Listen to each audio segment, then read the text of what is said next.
My next stop is North Beach, on the northeast side of the city. This neighborhood has served as San Francisco's Little Italy. In the mid-20th century, North Beach became associated with a group of new residents, the writers known as the Beat Generation. And I'm here today to learn more about them. The Beats celebrated nonconformity, spiritual freedom, and a free-flowing literary style. And it was the bookstore City Lights that was the epicenter of the movement.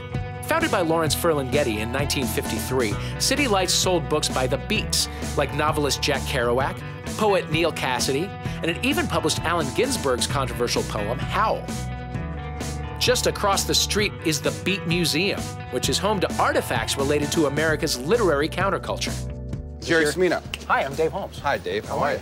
Good to meet you. What can I help you with? I would love to learn a little bit more about the Beats. You came to the right place. That's what I figure. The two books that started it all are Jack Kerouac's semi-autobiographical road trip novel, On the Road, and Ginsberg's Howl, which became banned for obscenity after its release for use of language that was considered vulgar by 1950s standards. So what I really wanted to show you is this photograph, because this photograph, in my opinion, literally represents the birth of the Beat generation.